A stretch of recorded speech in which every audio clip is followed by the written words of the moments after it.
العالمین والصلاة والسلام علی اشرف الانبیاء والمرسلین نبینا محمد وعلی آلہ واصحابہ اجمعین وبعد۔ برادران اسلام، دینی اور ملی بھائیوں، نوجوان دوستوں، احباب اور بزرگوں، نوجوان ساتھیوں، اللہ کے فضل و کرم سے، اس کی توفیق سے عقیدے اور اسی طرح سے سنت کے سلسلے میں سلف صالحین کے اقوال، اس عنوان سے جو سلسلہ چل رہا ہے، اس سلسلے کی آج کی جو کڑی ہے، انشاءاللہ تبارک و تعالی اس میں ہم اس سے پہلے کے حلقے میں کتاب کی شروعات پہلے والے قول سے کی گئی تھی۔ اس سلسلے میں جو سب سے پہلی بات ہے وہ اللہ کے کلام کی آیت کریمہ سورہ آل عمران کی آیت نمبر 102 اور اسی طرح سے آیت نمبر 103، یہ دونوں آیتیں آپ کے سامنے پڑھی گئی تھیں، کچھ بنیادی باتیں آپ کے سامنے آئی تھیں۔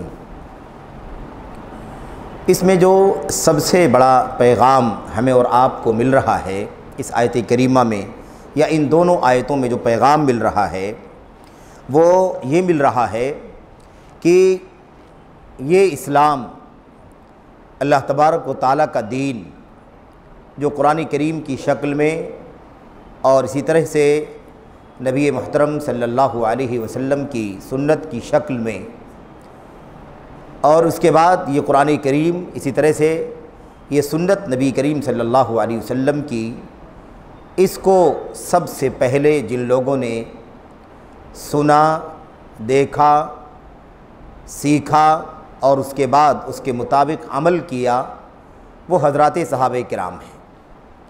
اس پورے دین اسلام کو اللہ تبارک و تعالیٰ نے اس آیت کریمہ میں یا دوسری آیت کریمہ میں اپنی نعمت قرار دیا ہے۔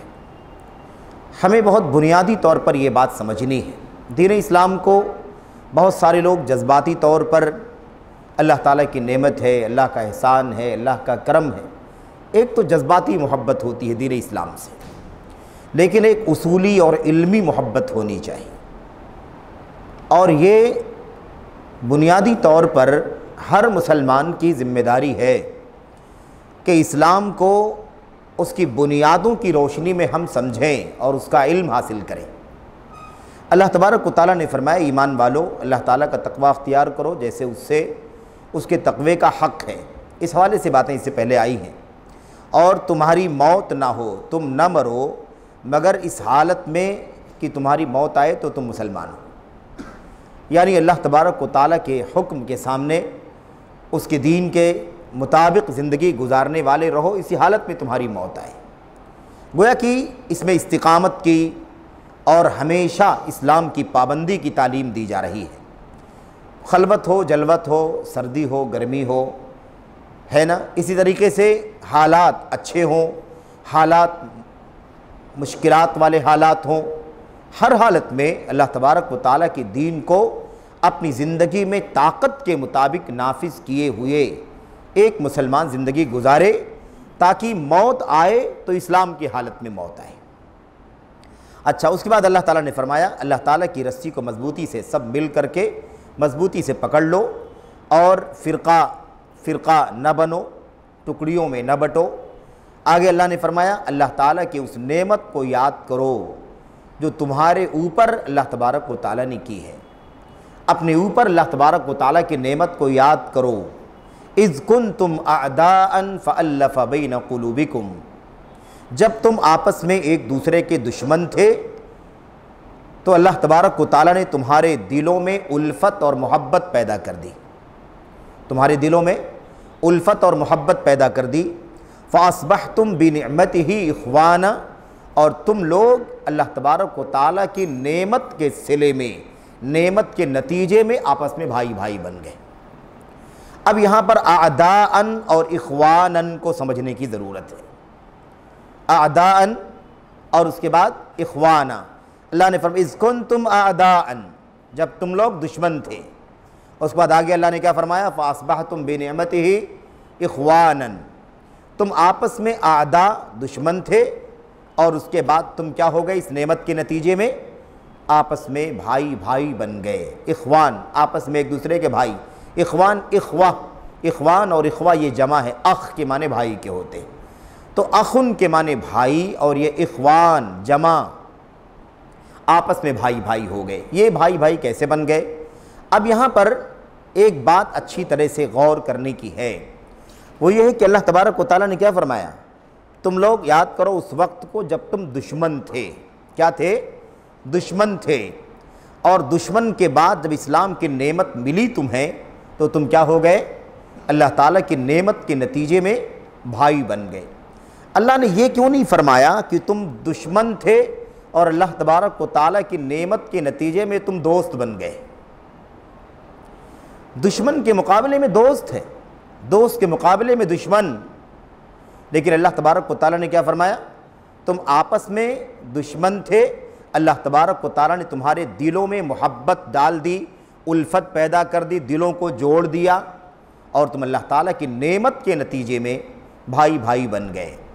یہاں پر یہ سبق مل رہا ہے کہ حالت ایک دم بدتر تھی اسلام سے پہلے، اور تم کیا تھے؟ دشمن تھے، اور اسلام کی نعمت جب تمہیں ملی تو وہ دوستی نہیں بلکہ اس کی حد کہاں تک ہے؟ آپس میں اخوت، ایک دوسرے کے بھائی بھائی بن گئے، گویا کہ ایک دم بدترین حالت سے ایک دم بہترین حالت میں تبدیل ہو گئے۔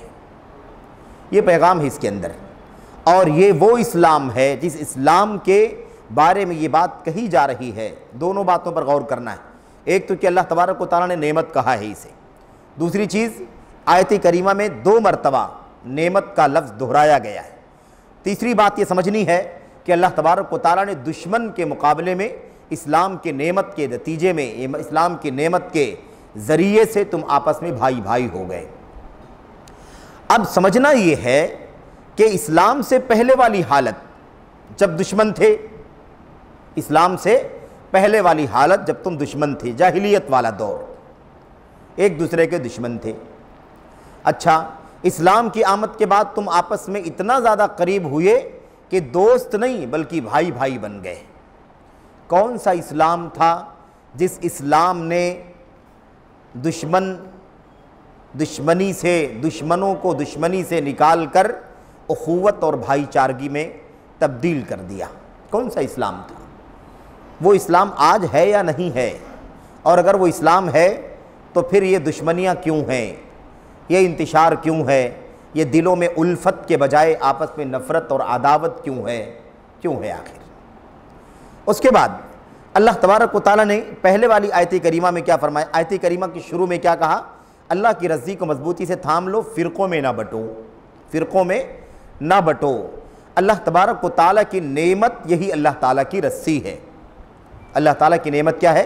یہ اللہ تبارک و تعالیٰ کی رسی ہے، اور اسی اللہ تبارک و تعالیٰ کی رسی یعنی قرآن کریم کو اور اس کی شرح سنت کو اور اس کو سیکھنے والے صحابہ کرام نے کیسے سیکھا اور سمجھا، اسی کو اسلام کی سچی تعبیر کہا جاتا ہے۔ پھر اللہ نے فرمایا تھا کہ اللہ کی رسی کو مضبوطی سے پکڑ لو اور فرقوں میں نہ بٹو۔ اس کا مطلب یہ ہے کہ اسلام کی رسی کو پکڑنا اور ساتھ ساتھ فرقہ بندی کا ختم ہو جانا ضروری ہے۔ اگر اسلام کی رسی بھی ہے اور فرقہ بندی بھی ہے تو اس کا مطلب یہ کہ اسلام کی رسی صحیح معنوں میں ہاتھ میں نہیں آئی۔ اسلام کی رسی صحیح معنوں میں ہاتھ میں آئی نہیں ہے، اصلی شکل میں نہیں آئی، اس کے اندر کچھ کمی بیشی ہے، کچھ خلل ہے، اس کے اندر کسی بھی طرح کا کچھ انحراف ہے، یا صحیح معنوں میں کسی بھی حیثیت سے اسلام کی وہ رسی، قرآن کی وہ رسی جو دراصل اتحاد اور اجتماعیت کی رسی ہے، وحدت امت کی رسی ہے۔ ان هذه امتکم امۃ واحدہ وانا ربکم فاعبدون۔ ان هذه امتکم امۃ واحدہ وانا ربکم فاتقون۔ یقیناً تمہاری امت یہ ایک امت ہے اور تم سب کے سب ایک امت ہو اور میں تمہارا رب ہوں، اس لیے تم میری عبادت کرو۔ دوسری آیت میں اللہ نے فرمایا یہ تمہاری امت ایک امت ہے اور میں تمہارا پروردگار ہوں، اس لیے تم سب کے سب میرا تقوی اختیار کرو۔ یہ اللہ تبارک و تعالیٰ کی رسی کا راز بتایا جا رہا ہے۔ اگر ایک اللہ تبارک و تعالیٰ کی بندگی ہو سب کا رب ایک ہے، اس لیے سب کے سب بندگی بھی اللہ تبارک و تعالیٰ کی کریں گے، اسی رب کی کریں گے جس کو جو سب کا رب ہے۔ جو سب کا رب ہے وہی سب کا معبود رہے، جو سب کا رب ہے وہی سب کا معبود رہے، اور سب کے سب اسی کا تقوی اختیار کریں، اسی سے ڈریں، اور اپنے بیچ میں اللہ تبارک و تعالیٰ کے عذاب کے بیچ میں دیوار کھڑی کر لیں۔ آیت کریمہ بہت سارے پہلوؤں کو اپنے اندر سمیٹے ہوئے ہے، سموئے ہوئے ہے۔ تو ایک بات تو یہ ہے کہ جس اسلام کو اللہ تبارک و تعالیٰ نعمت کہہ رہا ہے، اس نعمت کی سب سے بڑی علامت یہ ہے کہ اس نعمت سے دلوں میں الفت پیدا ہوئی تھی۔ نمبر 2، اس نعمت کے بعد افتراق، فرقہ بندی، انتشار، ٹولی، گروہ بندی، دھڑ بندی، سیکٹوں میں الگ الگ بٹ جانا، یہ سارا سلسلہ ختم تھا۔ اسی لیے ہمیں قرآن کریم کے اترنے کے وقت، قرآن کریم پر جب تک امت جڑی رہی اور جب تک قرآن کریم کی شرح اور بیان اللہ کے نبی صلی اللہ علیہ وسلم کی سنت سے صحیح معنوں میں وابستہ رہی، تب تک کسی طرح کا کوئی فرقہ دیکھنے کو نہیں ملا، تب تک کوئی انتشار دیکھنے کو نہیں ملا، تب تک دلوں کے اندر کوئی نفرت اور عداوت اور آپس میں بیر دیکھنے کو نہیں ملا۔ لیکن جب صحیح معنوں میں یہ رسی اللہ تبارک و تعالیٰ کی لوگوں کے ہاتھ میں نہیں رہی، تو انتشار، اختلاف، فرقہ بندی اور ایسے ہی گروہ بندی، فرقہ واریت کی شکل میں، صرف فرقہ واریت اپنی بہت ساری شکلوں میں امت کے اندر پھیل گئی۔ تو ایک بات تو یہ ہو گئی، یہ جو مظہر اتحاد ہے، یہ انتشار سے بچانے کا ذریعہ اور دلوں کے اندر الفت کا ذریعہ۔ اور اس کے بعد دوسرا پیغام یہ ہے کہ آج بھی اسلام ہمارے درمیان موجود ہے، اسلام کی شکل نہیں بدلی ہے، اسلام اپنی اصلی شکل میں موجود ہے، اور قیامت تک یہ اسلام اپنی شکل میں موجود رہے گا۔ اس کا مطلب کیا ہے؟ اس کا مطلب یہ نہیں ہے کہ لوگ کوششیں نہیں کریں گے، اس کو بگاڑنے کی کوشش نہیں کریں گے، اس کی شکل بدلنے کی کوشش نہیں کریں گے، اس کے مختلف پہلوؤں میں مختلف انداز کی تبدیلیاں پیدا کرنے کی کوشش نہیں کریں گے۔ یہ تو کریں گے ضرور، لیکن ایک طبقہ اللہ تبارک و تعالیٰ کے بندوں کا اپنے اصلی دین پر ضرور قائم رہے گا۔ یعنی اسلام کو بگاڑنا چاہیں اور بگاڑنے میں کامیاب ہو جائیں، حالت یہ ہو جائے کہ کوئی بھی اسلام کی اصلی شکل باقی نہ بچے، ایسا کبھی نہیں ہو سکے گا۔ کوشش کی جائے گی، اس کے پیچھے سازشیں کی جائیں گی، اس کے پیچھے جہالت ہوگی، اس کے پیچھے نفس پرستی ہوگی، اس کے پیچھے لوگوں کے اپنے مادی دنیوی مفاسد ہوں گے، اس کے پیچھے مختلف اغراض ہوں گے، جس کے لیے دین اسلام کو اس کی اصلی شکل سے بگاڑنے کی کوشش کی جائے گی۔ لیکن اصلی شکل میں اسلام سرے سے باقی نہ بچے، ایسا کبھی بھی نہیں ہوگا، یہاں تک کہ قیامت قائم ہو جائے۔ کب یہ ہوگا؟ جب اللہ تبارک و تعالیٰ کا حکم آ جائے گا، لا تزال طائفۃ من امتی ظاہرین علی الحق یا علی الحق ظاہرین حتی یأتی امر اللہ وہم کذالک۔ اللہ کے نبی نے فرمایا کہ اللہ تبارک و تعالیٰ کے دین پر چلنے والا ایک طبقہ اصلی دین پر ہمیشہ باقی رہے گا، دنیا کی مخالفتیں اس کا بال بیکا نہیں کر سکیں گی، اس کو نقصان نہیں پہنچا سکیں گی، یہاں تک کہ وہ ایسے ہی غالب رہیں گے، سلسلہ چلتا رہے گا یہاں تک کہ اللہ تبارک و تعالیٰ کا حکم اور فیصلہ آ جائے گا۔ یعنی قیامت کے قریب یہ حالات پیدا ہوں گے، اور جب یہ حالت پیدا ہو جائے گی کہ اللہ تبارک و تعالیٰ کا سچا دین باقی نہ بچے، تو پھر قیامت قائم ہو جائے گی۔ اور اسی لیے اللہ کے نبی صلی اللہ علیہ وسلم نے فرمائی تھی یہ بات بھی کہ سب سے بدترین لوگ وہ ہوں گے جن پر قیامت قائم ہوگی، جن پر قیامت قائم ہوگی، کیونکہ جن پر قیامت قائم ہوگی، جب قیامت قائم ہوگی تو وہ وقت وہ ہوگا جب اللہ تبارک و تعالیٰ کی توحید اور اللہ تبارک و تعالیٰ کا سچا نام لیوا دنیا میں باقی نہیں بچے گا۔ اس کا مطلب سب سے بدترین لوگوں پر قیامت قائم ہوگی، جیسا کہ اللہ کے نبی نے فرمایا اعلیٰ شرار الخلق، سب سے برے لوگوں پر قیامت قائم ہوگی۔ بہرحال یہاں پر جو اصل پیغام ہے وہ دوسرا وہ یہ ہے کہ آج بھی اسلام اپنی اصلی شکل میں موجود ہے، لیکن اس اصلی شکل کے علاوہ بہت ساری شکلیں اسلام کی بنا لی گئی ہیں۔ تو اصلی شکل جو اسلام کی ہے، جس اسلام کے بارے میں اللہ نے یہاں فرمایا کہ وہ نعمت ہے، اور اسی نعمت کی وجہ سے جاہلیت کے دور کا وہ انتشار اور دلوں کی دراڑیں بھی اللہ تبارک و تعالیٰ نے ختم کر دیں۔ یاد کریں اللہ کے کلام کی اس آیت کریمہ کو پڑھیں اور اس کے مضمون کو یہاں پر یاد کریں، جس میں اللہ تبارک و تعالیٰ نے اپنے نبی کو فرمایا، آپ نے فرمایا لو انفقت ما فی الارض جمیعا ما الفت بین قلوبہم، اے اللہ کے نبی صلی اللہ علیہ وسلم اگر آپ روئے زمین کی ساری دولت بھی خرچ کر دیتے اور چاہتے کہ دلوں میں الفت پیدا ہو جائے تو آپ ان کے دلوں میں الفت نہیں پیدا کر پاتے۔ دلوں کو جوڑنے کے لیے اگر آپ پوری دنیا کی ساری دولت خرچ کر دیتے ما الفت بین قلوبہم، تب بھی آپ ان کے دلوں میں الفت اور محبت نہیں ڈال پاتے۔ ولیکن اللہ الف بین قلوبہم، لیکن اللہ تبارک و تعالیٰ نے ان کے دلوں میں الفت پیدا کر دی۔ اسلام کی وہ نعمت دنیا میں اللہ تعالیٰ نے اتار دی۔ اللہ کے نبی اسی اسلام کے نبی ہیں، اسی قرآن کے پیغمبر ہیں، قرآن کریم آپ کے قلب مبارک پر اتارا گیا ہے۔ اللہ تبارک و تعالیٰ اپنے نبی کو مخاطب کر کے فرماتا ہے آپ نے اسلام کی دعوت دی تو ان دشمنی اور عداوت والے دلوں میں الفت پیدا ہو گئی۔ اگر آپ اس نعمت کے سوا یعنی اسلام کی نعمت کو چھوڑ کر کے اگر اس کے علاوہ اگر آپ چاہتے دولت اور مال خرچ کر کے لوگوں کے دلوں کو جوڑ دیں تو آپ پوری دنیا کی دولت خرچ کر کے بھی لوگوں کے دلوں میں الفت اور محبت نہیں پیدا کر پاتی۔ لیکن یہ اللہ تبارک و تعالیٰ کی نعمت کہ اس نے اسلام اتارا اور ساری عداوتیں، ساری دلوں کی کدورتیں، ساری دشمنیاں اللہ تبارک و تعالیٰ کی فضل و کرم سے اور اسلام کی نعمت کی بدولت، اسلام کی نعمت کے نتیجے میں دلوں کے اندر الفت اور محبت پیدا ہو گئی۔ اب یہاں پر ہم لوگ کیا پڑھ رہے ہیں؟ ہم پڑھ رہے ہیں عقیدہ و سنت سے متعلق سلف صالحین کے اقوال۔ آیت کریمہ یہ دونوں آیتیں ان اقوال کے ضمن میں سب سے پہلا نقطہ ہیں، اور باب کا نام آپ کو یاد ہے کیا ہے؟ وہ کتاب و سنت کی پابندی، کتاب و سنت کی پابندی، آثار سلف کی پیروی اور بدعت ایجاد کرنے سے اجتناب۔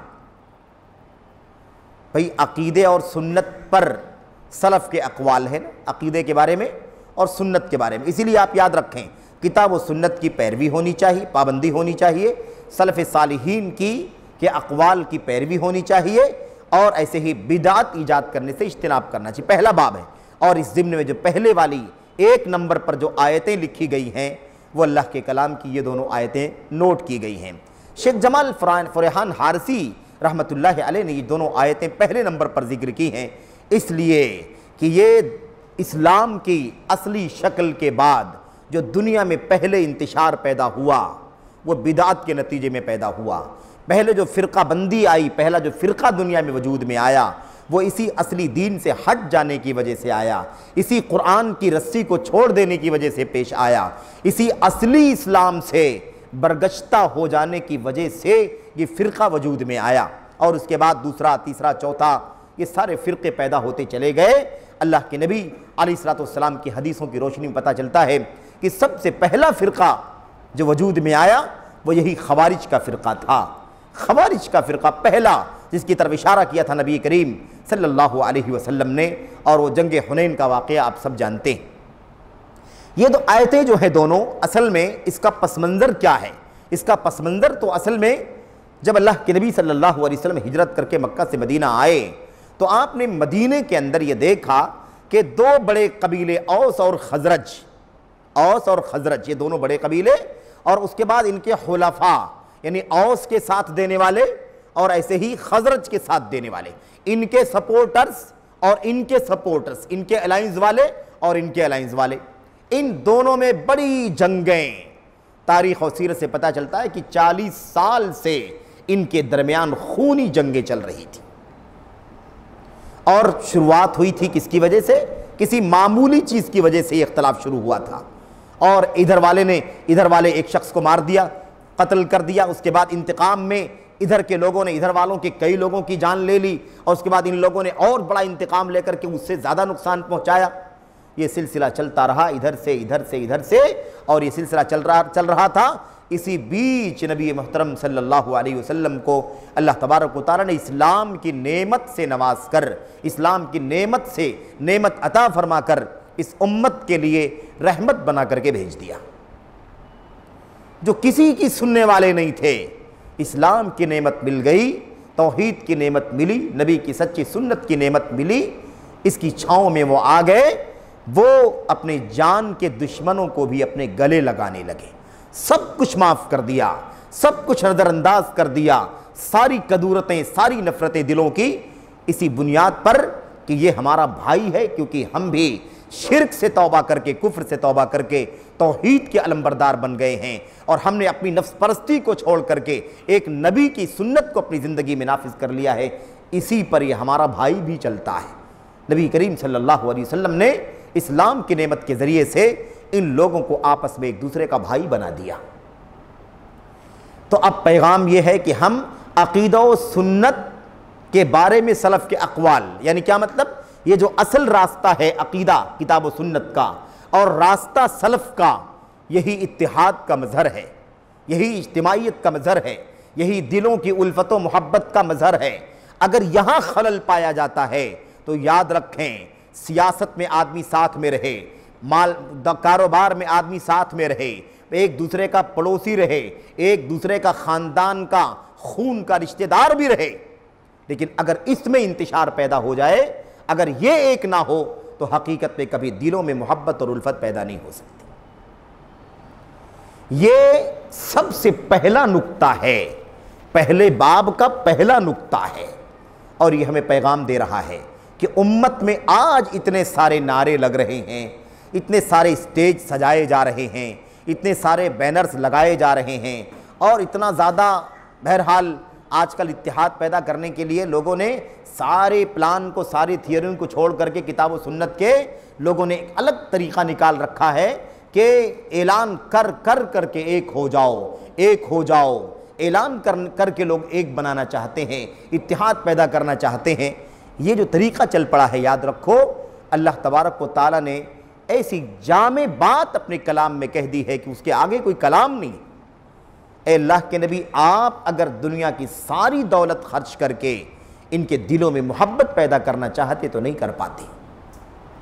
دنیا کی کوئی بھی تھیوری لے کر کے آئے، بڑے بڑے اٹھ کر کے آتے ہیں، ہے نا، اور اپنی سوچ کے مطابق ہم یہ نہیں کہتے کہ ان کی نیتوں میں خلل ہے، وہ مخلص ہیں، مخلص ہو سکتے ہیں، مخلص ہیں، ہم اس کا انکار نہیں کرتے، بہت سارے لوگ مخلص ہیں، لیکن یاد رکھیں کہ صرف اخلاص سے بھی کام نہیں بنتا۔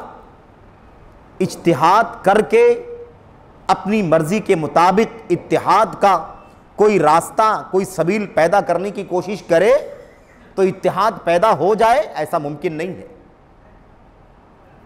ایک تو اخلاص، للہیت، اللہ کے لیے، اور دوسری بات یہ ہے کہ اتحاد کا جو فارمولہ نبی کریم صلی اللہ علیہ وسلم کے ذریعے سے اللہ تبارک و تعالیٰ نے عطا فرمایا قرآن کریم کی شکل میں اور اللہ کے نبی علیہ السلام کی سنت میں، اس سے وہ اصل میں فارمولہ ملتا ہے اتحاد کیسے ہو سکتا ہے۔ آیت کریمہ بہت واضح ہے میرے بھائیوں، بہت واضح ہے، اور یہ بھی بات اچھی طرح سے ہماری سمجھ میں آ جانی چاہیے کہ دنیا کی ساری کوششیں اس وقت تک ناکام رہیں گی امت میں اتحاد پیدا کرنے کے نام پر، جب تک اتحاد کے اصل نقطے پر امت نہیں آ جائے گی۔ اور یہ بھی ایک چیلنج ہے، اللہ تبارک و تعالیٰ کا کلام یہ تحدی کر رہا ہے کہ اللہ کے نبی آپ بھی اگر مال و دولت خرچ کر کے اتحاد پیدا کرنے کی کوشش کرتے، دلوں میں نفرتیں، کدورتیں جو کچھ ہیں آپ ختم کرنا چاہتے، ما الفت بین قلوبہم، تو آپ ان کی دلوں کے اندر الفت پیدا نہیں کر پاتے۔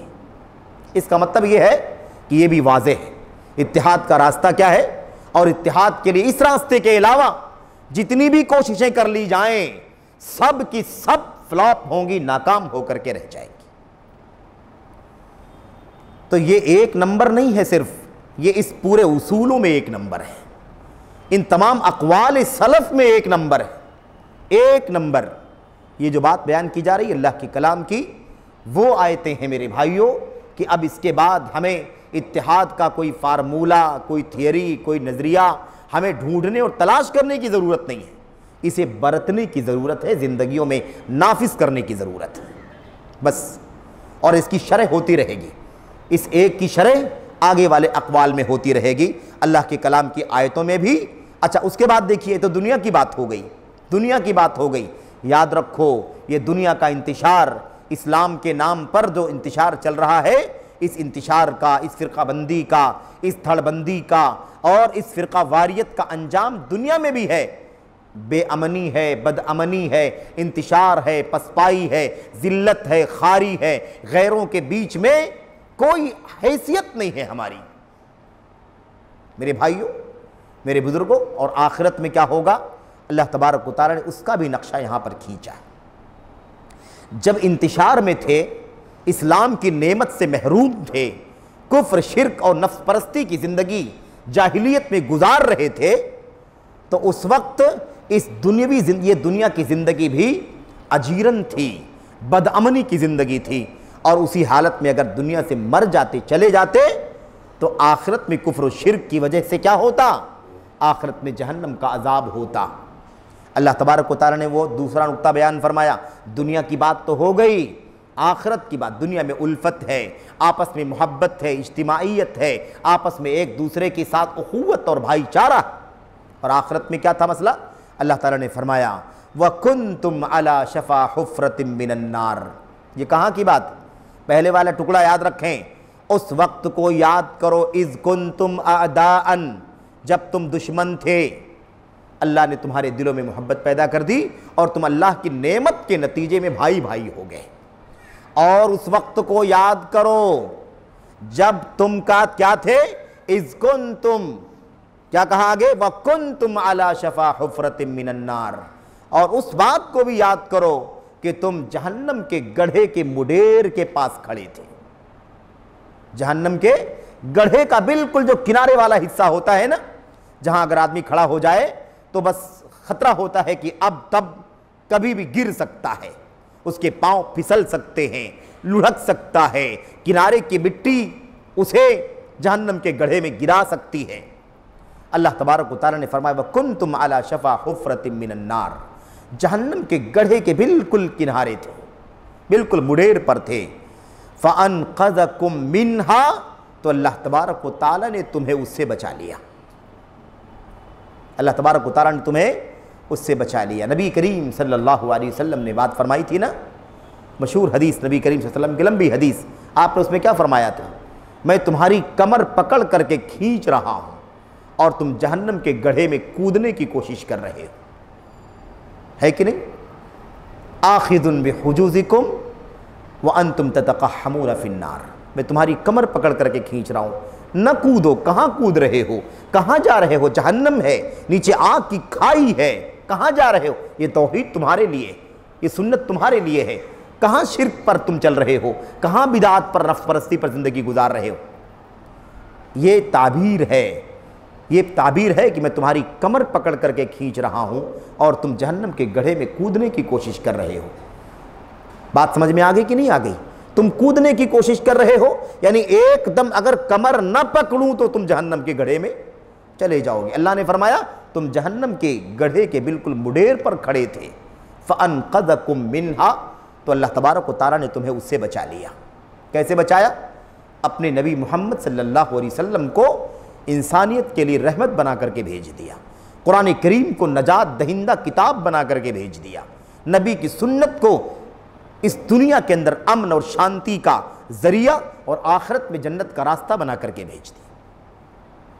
اس کے بعد اللہ تبارک و تعالیٰ فرماتا كَذَلِكَ يُبَيِّنُ اللَّهُ لَكُمْ آيَاتِهِ لَعَلَّكُمْ تَهْتَدُونَ، اسی طرح سے اللہ تبارک و تعالیٰ اپنی آیتوں کو کھول کھول کر تمہارے سامنے بیان کرتا ہے تاکہ تم راہ راست پر آ جاؤ، تاکہ تم ہدایت پالو، تاکہ تم ہدایت کی راہ پر چل پڑو۔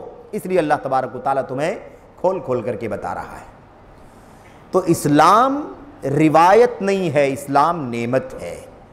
اور کون سا اسلام؟ منمانی اسلام نہیں، ہوس پرستانہ اسلام نہیں، اپنی ریت کا، روایت کا اسلام نہیں۔ وہ اسلام، یہ کس اسلام کی بات ہو رہی ہے؟ اس اسلام کی جو تازہ بتازہ اترا تھا، بالکل غضن طرین، بالکل تازہ اسلام جب اترا تھا، اس اسلام کا حوالہ اللہ تبارک و تعالیٰ کے کلام کے اندر ہے۔ یہ اسی اسلام سے الفت و محبت پیدا ہوگی، اسی اسلام سے۔ اب چونکہ اسلام کے اندر نہ جانے کتنے فرقے بن گئے، اس لیے یہ جاننا ہر مسلمان کی ذمہ داری ہے کہ وہ اصلی اسلام کون سا ہے، خالص اسلام۔ سارے فرقوں کے آنے سے پہلے، ساری نفس پرستی کے آنے سے پہلے، سارے بدعات کے آنے سے پہلے، ساری دنیا پرستی کے آنے سے پہلے، جب ان سب کے آنے سے پہلے ایک دم اصلی اور خالص اسلام جب تھا دنیا میں، جس کو اللہ تبارک و تعالیٰ نے اس میں بیان فرمایا ہے، وہ اسلام کون سا ہے۔ تو ایک بات تو پہلے سے ڈن ہو گئی، طے ہو گئی کہ یہ بات ذہن سے نکال دو کہ اصلی اسلام بالکل کھو گیا ہے، ختم ہو گیا ہے، کیونکہ ایسا ہو نہیں سکتا، ایسا نہیں ہو سکتا۔ یہ حتمی طور پر اللہ تبارک و تعالیٰ کی طرف سے، یہ ایک اللہ تعالیٰ کی طرف سے کھلا اعلان ہے، اِنَّا نَحْنُ نَزَّلْنَا الذِّكْرَ وَإِنَّا لَهُ لَحَافِظُونَ۔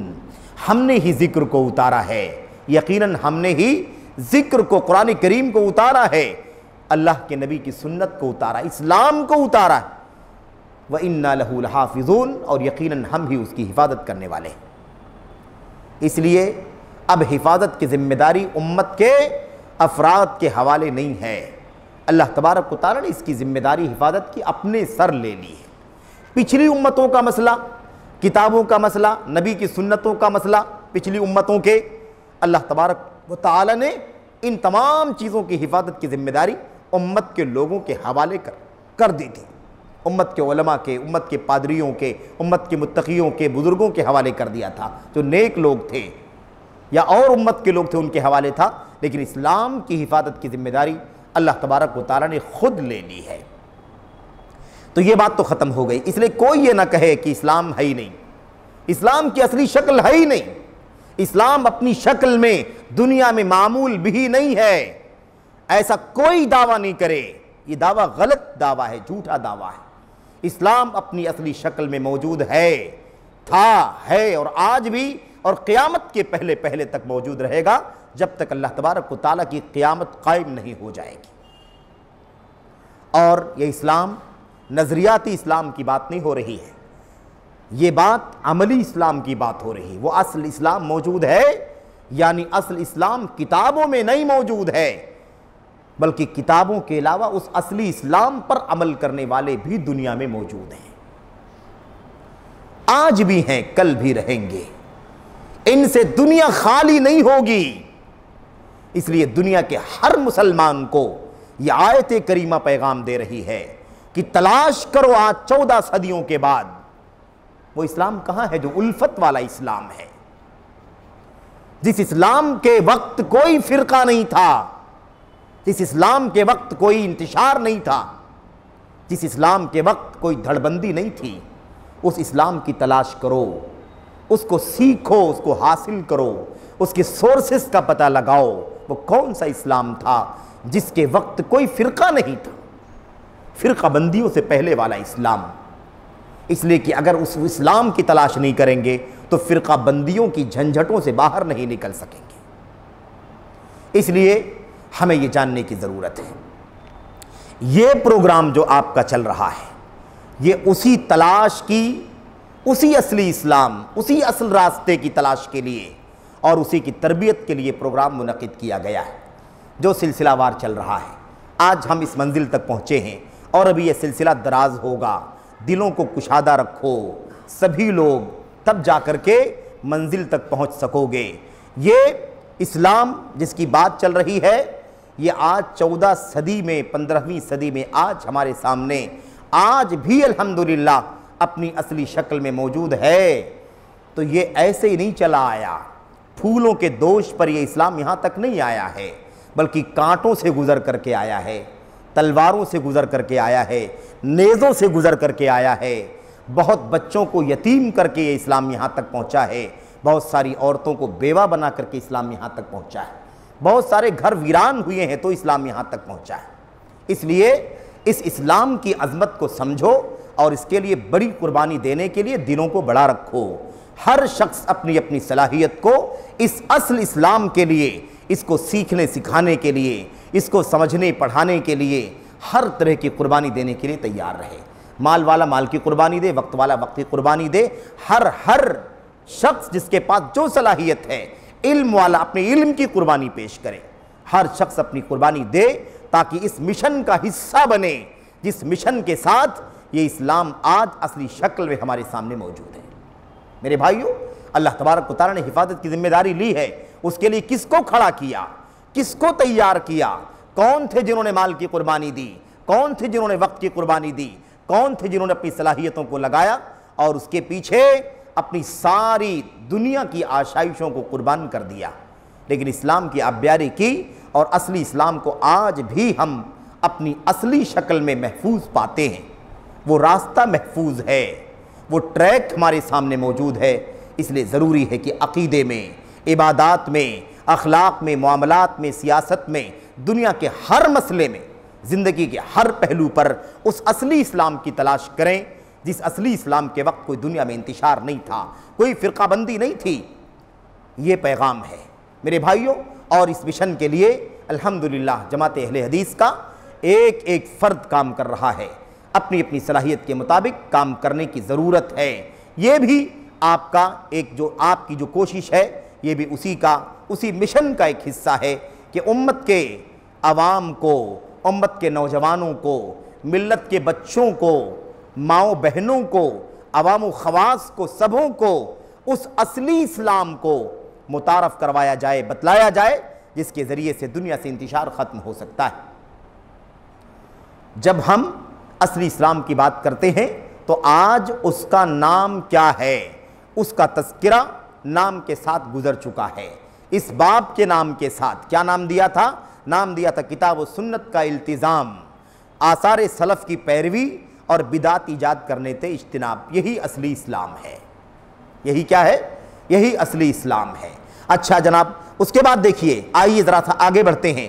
دوسرا نمبر 2 اللہ تبارک و تعالیٰ کا ارشاد ہے، اللہ کے کلام کی دوسری آیت کریمہ، وَأَنَّ هَذَا صِرَاطِي مُسْتَقِيمًا فَاتَّبِعُوهُ وَلَا تَتَّبِعُوا السُّبُلَ فَتَفَرَّقَ بِكُمْ عَنْ سَبِيلِهِ ذَلِكُمْ وَصَّاكُمْ بِهِ لَعَلَّكُمْ تَتَّقُونَ۔ یہ آیت کریمہ سورہ انعام کی آیت نمبر 153 مشہور آیت کریمہ ہے۔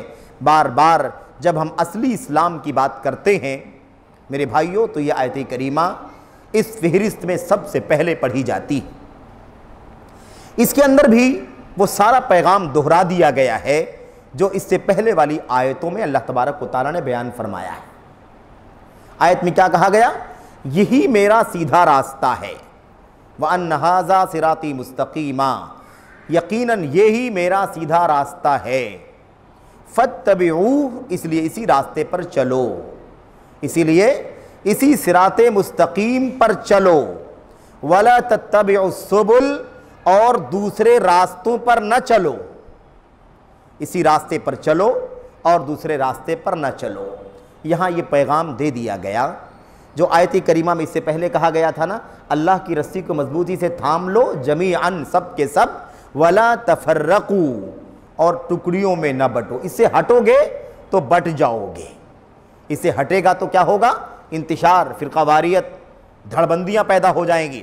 یہاں اللہ تبارک و تعالیٰ نے اب یہ پیغام دے دیا کہ یہی راستہ میرا سیدھا راستہ ہے، اسی راستے پر چلنا ہے، اسی راستے پر چلنا ہے۔ اسی لیے علامہ البانی رحمۃ اللہ علیہ کہتے ہیں کہ جب آپ کے سامنے سلف کے راستے کی بات کہی جائے، گزرے ہوئے لوگوں کے راستے کی، نبی کا راستہ، صحابہ کرام کا راستہ، تابعین کا راستہ، تبع تابعین کا راستہ، تو کوئی بچکنا شروع نہ کر دے، بلکہ ان کو بتلاؤ کہ جب ہم کہتے ہیں راہ سلف، سلف کا راستہ، تو اس سے مراد کوئی نیا راستہ نہیں ہے۔ راہ سلف کیا ہے؟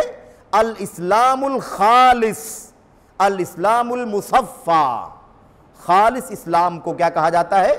سلف کا راستہ۔ ستھرے اسلام کو سلف کا راستہ کہا جاتا ہے۔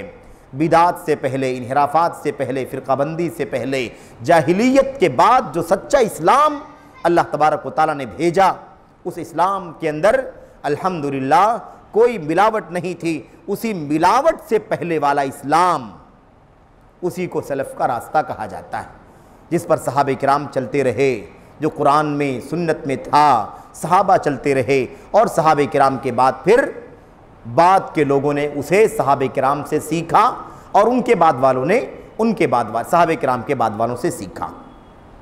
اچھا، تو پیغام کیا ہے؟ اسی راستے پر چلنا ہے، اس کے علاوہ جو راستے پیدا ہوں گے وہ فرقہ بندی والے راستے ہیں، وہ دھڑ بندی والے راستے ہیں، امت میں ٹکڑا کرنے والے راستے ہیں، کیونکہ وہ ایک راستہ نہیں بچا بلکہ ایک راستے کے علاوہ اور راستے نکال دیے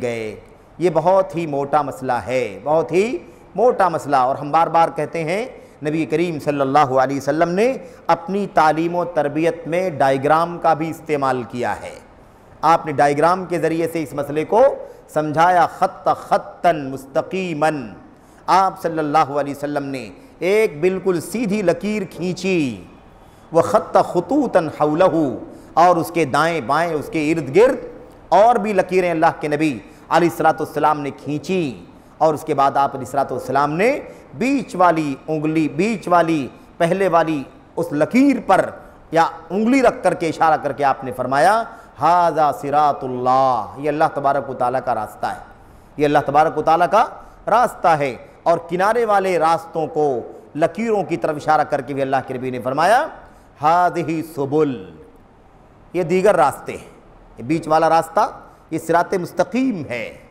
یہ اللہ کا راستہ ہے، قرآن کا راستہ ہے، سنت کا راستہ ہے، اور جو لوگ یہ باتیں سن رہے تھے، یہ ڈائیگرام جن لوگوں نے اپنی آنکھوں سے دیکھا ہے، ان لوگوں کا راستہ ہے، یہ راستہ کن کا راستہ ہے؟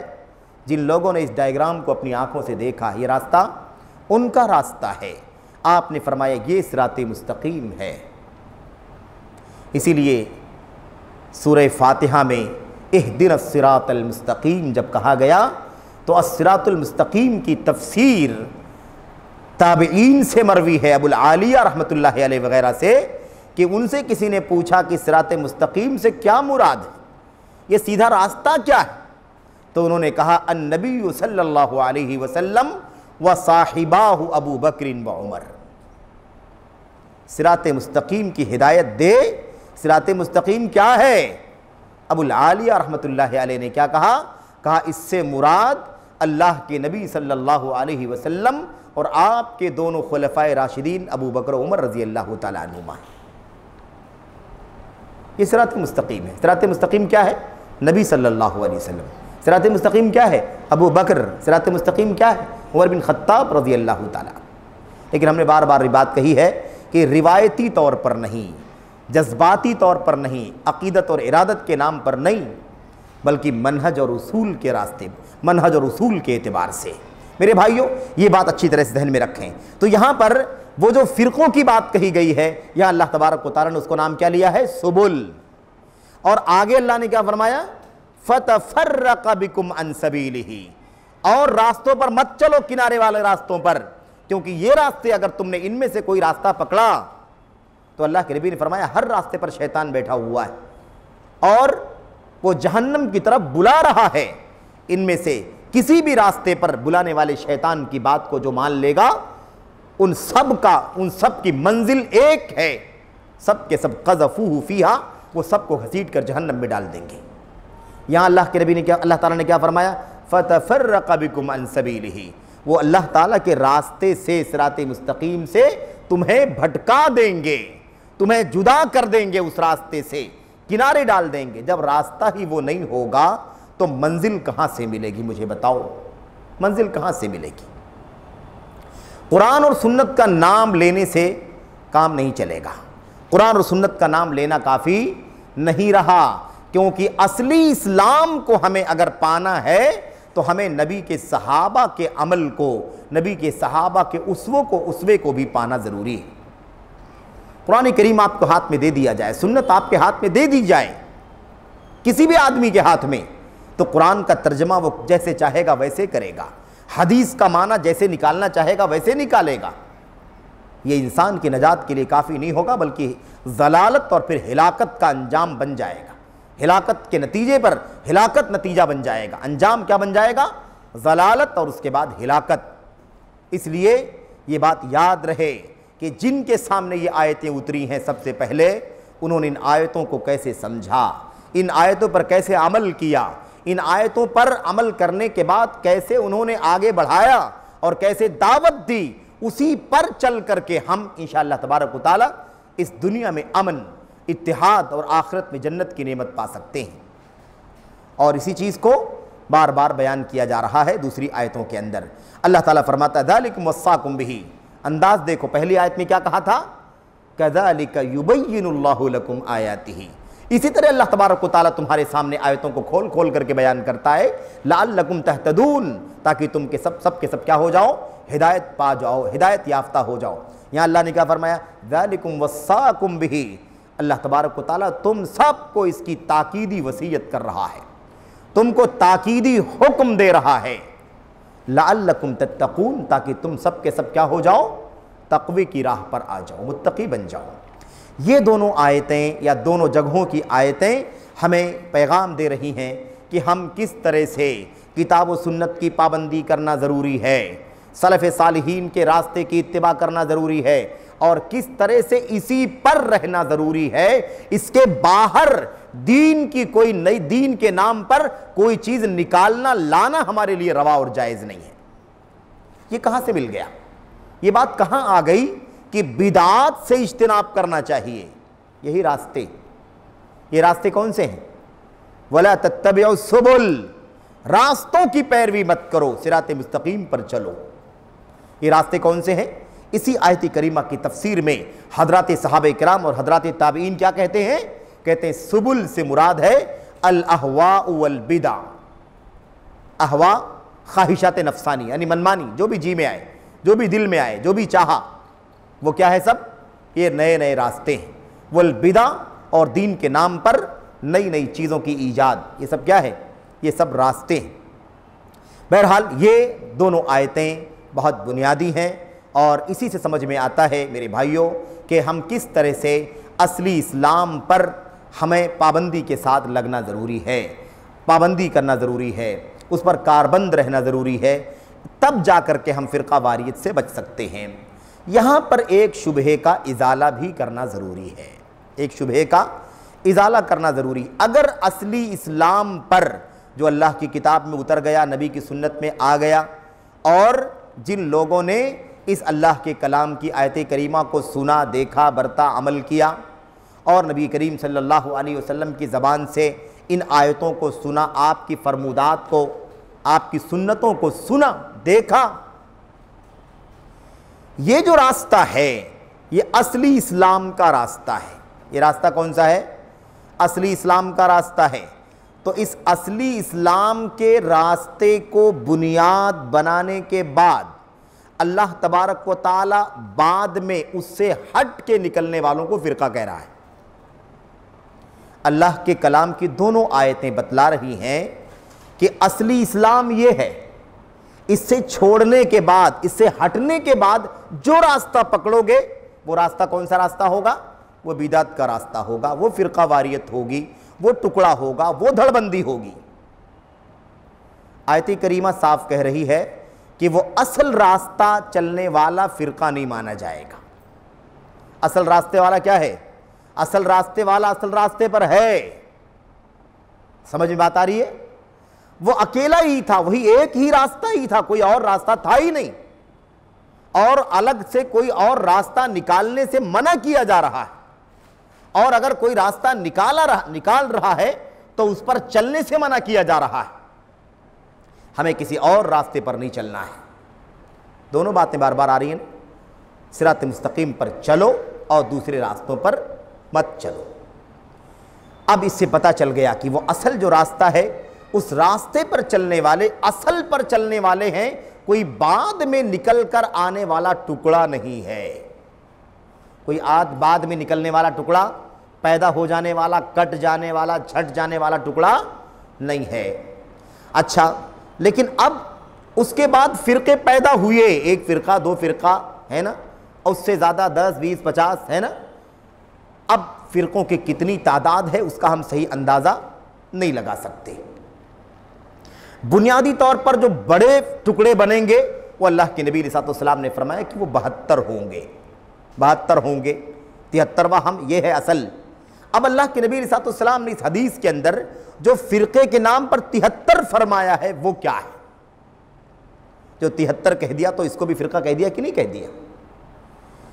یہ اس وقت جب ایک کے بعد دوسرا نکلا, ایک سے جب 2 ہو گئے تو 2 ہو گئے تو ٹکڑا ہی تو کہا جائے گا. 2 حصے بن گئے کہ نہیں بن گئے؟ تیسرا آیا تو 3 ٹکڑے, چوتھا آ گیا تو 4 5.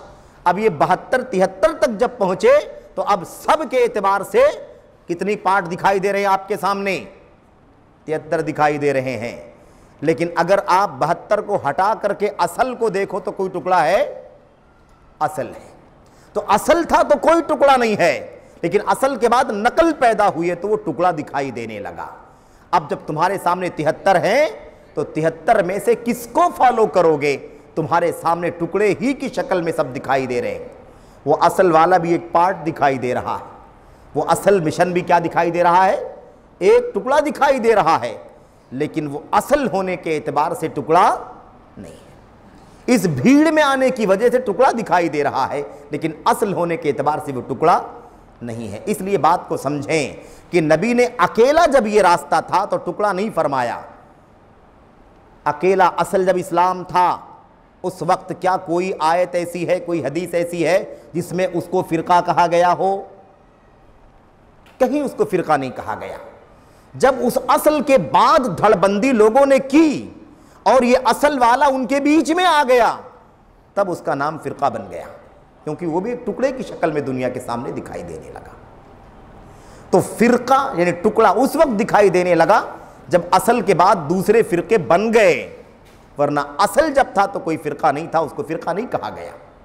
تو اصلاً وہ فرقہ نہیں ہے, بھیڑ میں آنے کی وجہ سے اس کو فرقہ جانا جاتا ہے اور فرقہ کہا جاتا ہے, ورنہ اصل کے اعتبار سے وہ فرقہ نہیں ہے. تو یہ شبہہ بھی دور ہو جانا چاہیے کہ وہ بھی ایک فرقہ ہے. فرقہ کس معنی میں ہے؟ بعد میں الگ, اس سے الگ ہو کر کے, اس راستے کو چھوڑ کر کے دائیں والی لائن بائیں والی لائن پر چلنے والا فرقہ ہے.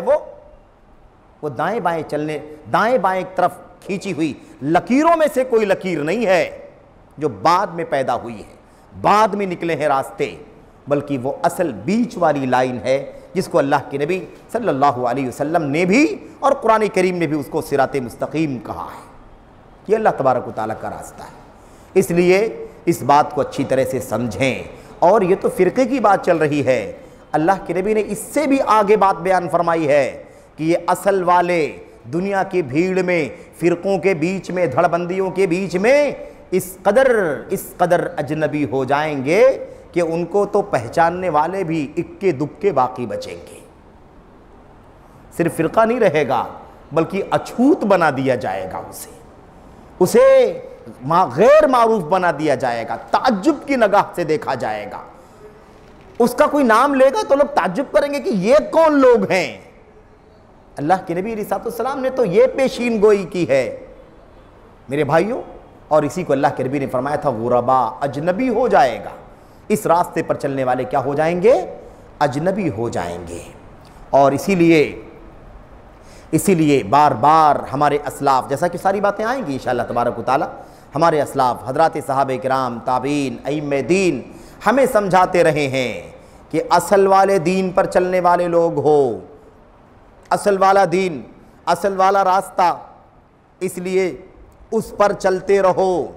یہ نہ دیکھو کہ اس پر چلنے والے بہت تھوڑے ہیں, دوسرے نمبر کے فرقے میں بہت زیادہ ہیں, تیسرے والا پیدا ہوا اس میں اور زیادہ ہیں, چوتھے والی فرقہ تو چوتھا والا دھڑا جب پیدا ہوا تو اس کے اور زیادہ فالوور ہیں.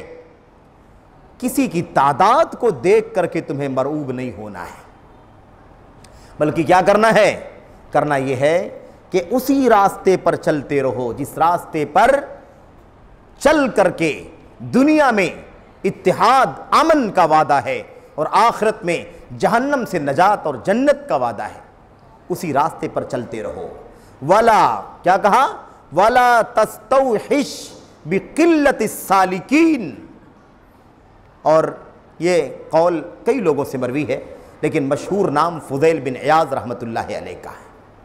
فضیل بن عیاض رحمۃ اللہ علیہ کا مشہور نام ہے، انہوں نے یہ قول، ان کا یہ قول ہے، انہوں نے اسی راستے پر چلنے والوں سے وَأَنَّ هَذَا صِرَاطِي مُسْتَقِيمًا فَاتَّبِعُوهُ۔ اب آیت کریمہ پر غور کریں، ایسے ہی آپ کو سمجھ میں آئے گا کہ مائنورٹی کہاں ہے اور میجورٹی کہاں ہے۔ یہ میرا راستہ ہے سیدھا، ایک راستہ ہے، اور بہت سارے راستے زیادہ ہیں کہ نہیں زیادہ راستے؟ اگر سارے راستوں پر چلنے والے ایک ہوں تب بھی یہ اکیلے راستے پر ایک چلنے والا ہوگا، اور بقیہ اتنے سارے راستوں پر چلنے والے ایک سے زیادہ ہوں گے کہ نہیں ہوں گے؟ لیکن اللہ نے یہ نہیں فرمایا کہ زیادہ والے راستے پر چلنا، اللہ نے فرمایا یہ میرا سیدھا راستہ ہے، اسی پر چلنا، اور بہت سارے راستوں پر لوگ چلیں گے، تم اس کی پیروی مت کرنا۔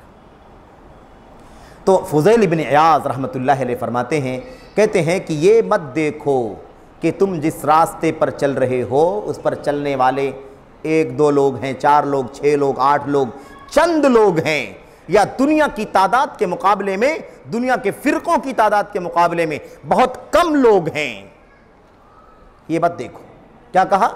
علیکا بطریق الحق، راہ حق پر چلتے رہو، لازم پکڑو، ولا تستوحش بقلت السالکین، اور اس راستے پر چلنے والوں کی تعداد کی کمی، قلت، بہت تھوڑے ہیں چلنے والے، اس کو دیکھ کر کے وحشت محسوس مت کرو، تنہائی مت محسوس کرو، وحشت مت محسوس کرو، ڈرو نہیں، گھبراؤ نہیں، اکیلا پن محسوس مت کرو۔ اور وَإِيَّاكَ وَطُرُقَ الضَّلَالَةِ وَإِيَّاكَ وَكَثْرَةَ وَلَا تَغْتَرَّ بِكَثْرَةِ الْحَالِكِينَ، اور جو باطل راستے ہیں، ضلالت کے راستے ہیں، ہے نا، ان راستوں سے خبردار، ان راستوں میں سے کسی راستے پر نہیں چلنا، اور ان راستوں پر چلنے والوں کی بڑی بھیڑ ہے، بہت سارے لوگ ہیں ان راستوں پر چلنے والے، وَلَا تَغْتَرَّ بِكَثْرَةِ الْحَالِكِينَ، ان ہلاک ہونے والوں کی کثرت سے دھوکہ نہیں کھانا۔ تو ہمیں یہ سبق دیا جا رہا ہے، بھیڑ بھاڑ، لمبی تعداد، بڑا جتھا، بڑا گروہ، بڑی تعداد، میجورٹی، اس کا کوئی اعتبار اللہ تبارک و تعالیٰ کے دین میں نہیں ہے۔ اللہ کے کلام کی ہمارے سامنے 3 آیتیں موجود ہیں، اور بھی آیتوں کے طرف اشارے ہو گئے، اللہ کے نبی کی حدیثوں کی طرف بھی اشارہ ہوا، اور آگے حدیث آ رہی ہے۔ یہ ساری باتیں ہمیں کیا بتلا رہی ہیں؟ ہمیں اسی راستے کی تلاش کر کے اسی راستے پر چلنا ہے، یہ نہیں دیکھنا ہے اس پر چلنے والا میرے سوا کوئی نہیں ہے، میرے ساتھ میں 2 لوگ ہیں، میرے ساتھ میں صرف 4 لوگ ہیں، یہ نہیں دیکھنا ہے۔ آپ اکیلے بھی ہیں لیکن اس راستے پر ہے جو راستہ جنت کا راستہ ہے، اور بھیڑ بھاڑ، بڑی تعداد سے دھوکہ نہیں کھانا ہے، اس لیے کہ وہ ہلاک ہونے والوں کا راستہ ہے، وہ صراط مستقیم سے برگشتہ ہونے والوں کا راستہ ہے، اس سے بھٹک جانے والوں کا راستہ ہے۔ یہ راستہ، اسی راستے کا نام سلف کا راستہ ہے، اسی راستے کا نام اہل السنت والجماعت ہے۔ آگے سب آ رہا ہے، آگے سب یہ ساری باتیں آ رہی ہیں انشاءاللہ تبارک و تعالی۔ اسی راستے کو اہل الحدیث کا راستہ کہا جاتا ہے، اسی راستے کو جماعت کا راستہ کہا جاتا ہے، اسی راستے کو غرباء کا راستہ کہا جاتا ہے، اسی راستے کو طائف منصورہ کا راستہ کہا جاتا ہے، اسی راستے کو فرقہ ناجیہ کا راستہ کہا جاتا ہے۔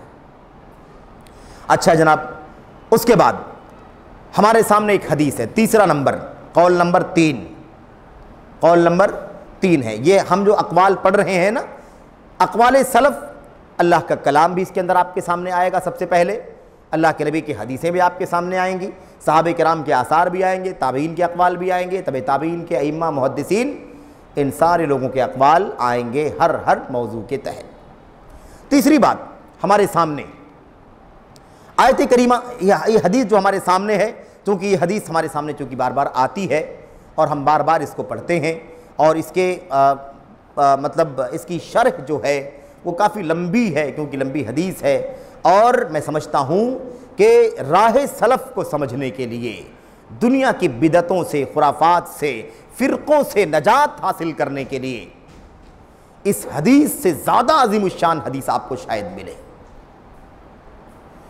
بڑی جامع حدیث ہے نبی کریم صلی اللہ علیہ وسلم کی، اس میں بہت ساری باتیں ہیں، لیکن اس میں یہاں پر جو ہمارے سامنے موضوع چل رہا ہے، اس موضوع کے حوالے سے صرف اور صرف ایک ٹکڑا نوٹ کیا گیا ہے، فَعَلَيْكُمْ بِسُنَّتِي وَسُنَّتِ الْخُلَفَاءِ الرَّاشِدِينَ الْمَهْدِيِّينَ مِن بَعْدِي۔ بار بار ہم پڑھتے ہیں میری سنت کو لازم پکڑنا۔ کیا ہے باپ کا نام؟ کتاب و سنت پر مضبوطی سے جمنا، بدعات سے اجتناب کرنا اور سلف صالحین کے راستے پر قائم رہنا، اس اتباع کرنا۔ یہاں پر کیا کہا گیا؟ میری سنت کو لازم پکڑو، خلفاء راشدین مہدیین، خلفاء کی سنت کو لازم پکڑو، جو کون ہیں؟ راشدین، نیک لوگ ہیں۔ کون لوگ ہیں؟ نیک لوگ ہیں۔ مہدیین، ہدایت یافتہ لوگ ہیں۔ اسی پر اکتفا کر لیتے ہیں، بقیہ باتیں بعد میں کریں گے۔ وہ آیت کریمہ کا، پہلے والی آیت کریمہ کا آخری ٹکڑا یاد کریں۔ اللہ تبارک و تعالیٰ نے کیا فرمایا؟ كَذَلِكَ يُبَيِّنُ اللَّهُ لَكُمْ آيَاتِهِ لَعَلَّكُمْ تَهْتَدُونَ۔ اللہ تبارک و تعالیٰ یہ باتیں تمہارے سامنے کھول کھول کر کے بیان کر رہا ہے تاکہ تم ہدایت یافتہ ہو جاؤ۔ اس راستے پر آؤ گے تو راہیاب ہو جاؤ گے، راہ راست پر آ جاؤ گے۔ اللہ کے نبی صلی اللہ علیہ وسلم کی زبان سے خلفاء کے بارے میں دو باتیں استعمال کی گئی، دو الفاظ، الراشدین اور المہدیین۔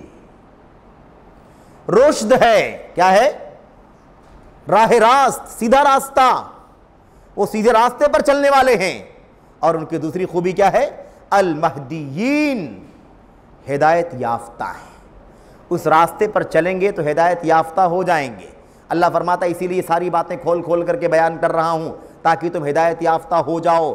یہاں نبی نے گواہی دے دی کہ میری امت کا سب سے پہلا طبقہ صحابہ کرام کا، اور صحابہ کرام میں سر فہرست ابو بکر، عمر، عثمان، علی، یہ کون لوگ ہیں؟ یہ سب ہدایت یافتہ ہیں۔ اور یہی نہیں، میرے بعد میرے جانشین ہیں۔ میرے بعد کون ہیں؟ میرے جانشین ہیں، عام صحابہ نہیں ہیں، میرے بعد میرے جانشین ہیں، نیک جانشین ہیں، ہدایت یافتہ جانشین ہیں۔ ہدایت یافتہ ہوگا تو ہدایت دے گا، ہدایت یافتہ ہوگا، راہ یاب ہوگا تو راستہ دکھا سکے گا۔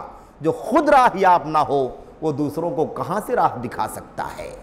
اس لیے ان کو آئیڈیل بنا دیا گیا۔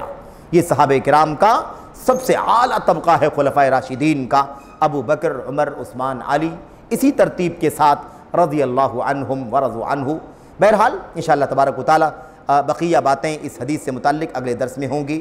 اللہ سے دعا کرتے ہیں کہ اللہ تبارک و تعالیٰ ہمیں اور آپ کو سلف صالحین کے اقوال، عقیدے سے متعلق اور ایسے ہی سنت سے متعلق جو ہم نے شروع کیا ہے، یہ اس کا آغاز ہے، چند آیتیں ہیں، حدیثیں ہیں اور آگے اقوال بھی آ رہے ہیں۔ اللہ تبارک و تعالیٰ ہمیں اسے سنجیدگی کے ساتھ، اطمینان کے ساتھ پڑھنے کی توفیق عطا فرمائے اور اسے اچھی طرح سے اپنے دل و دماغ میں بٹھانے کی اور اس پر عمل کرنے کے لوگوں کو یہ باتیں پہنچانے کی توفیق عطا فرمائے۔ آمین رب العالمین۔ وصلی اللہ وسلم وبارک علی نبینا محمد وعلی آلہ وصحبہ اجمعین۔ السلام علیکم ورحمۃ اللہ وبرکاتہ۔